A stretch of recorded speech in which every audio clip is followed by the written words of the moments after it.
Okay, so this is the decisioning part of the confluence system. Um, and so I've just written some notes so I can hopefully do this in a few minutes. Um, the the decisioning part of the confluence system, um, it fits in. Um, Confluencing, what we're wanting to do is to be present when working with each other to what is actually really happening, where the life in a project is. Um, my only experience is that there are many projects where there's a lot of noise and it's not clear where the really beneficial action is happening. And with the conference system, if people are entering their intentions on a daily basis, then you've got a way of tuning in to like a horizontal radar of where the life is in a project at any moment in time. So where people are actually moving forward on things now, you could get a snapshot of that horizontally in your team. And if when people are entering their intentions, they also enter a number between 0 and 10 to say kind of a gut feel how what their flow is, what their personal flow is. So for example, today I entered my intentions on a mock-up system that we're using at the moment, and my flow today I put a 9 because I'm really quite informed today, and it's just a gut feel thing, and it's as with all of this, it's really for the benefit of the other people in my team, that they can know where I am, and I would really like to know where they are actually on a daily basis. So if you can imagine that people are entering this number K when they're into their intentions, then we've got a way of tapping in to where the collective K is, the collective flow in a project. So that's one aspect. The conference system lets us tune in into where the life is, and then we're looking at decisions as something that are emergent in within any grouping of people. What we're saying is that if our society is like a current of lots of flowing activities, and individuals are like the water molecules in the river, then we've got a different picture of how things happen, and it's much more a fluid analogy of our society and therefore of change. So I'm just going to show you this little picture here.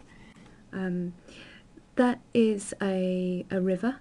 We're using the analogy of a river, and you can see that you've got flows and streams of activities, and they are restrained, of course, by these restraining things, which in day-to-day reality are deadlines, resource limitations, constraints, boundaries.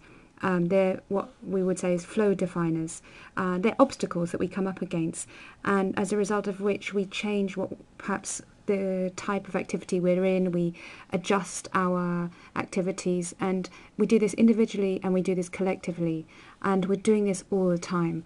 So if you look, if you put a little camera above a room and you see lots of movement, what the movement of people in the office in the day, you'd see effectively groups doing certain things. And at that level, you could say that they've made, decisions have emerged to all walk out of a room at a certain time or all get up and do something.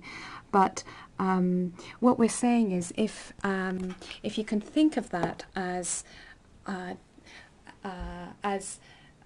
the natural state of things, this self-organising decisioning that's happening, and out of very little adjustments from one person to another, and noticing what the other people in the team or in the group are doing, the group as a result does something.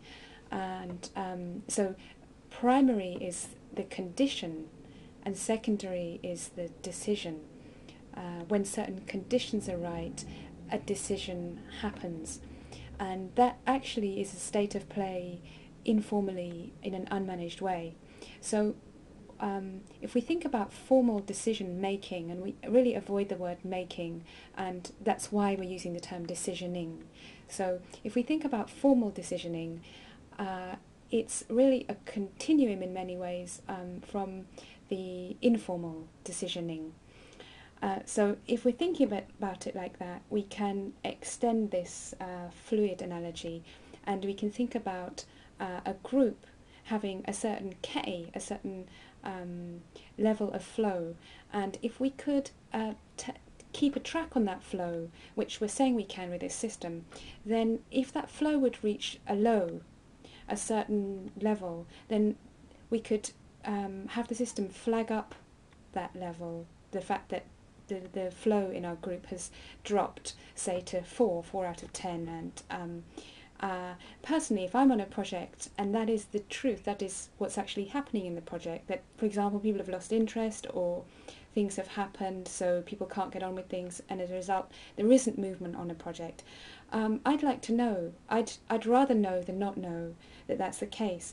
And so if we can track this and the system can flag up when the flow has dropped, then we can then come together and see what we can do about this.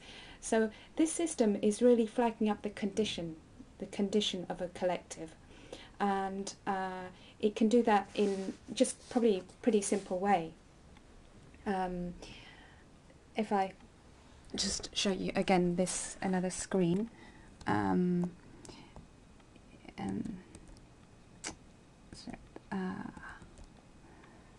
Sorry, one moment. Yeah, okay. So imagine you've got this group of people and you're in a decisioning process. People flag up their reaction to a certain option in a decision, and you can see the K there straight away. In a group of 4, that would be 7. So it's not bad.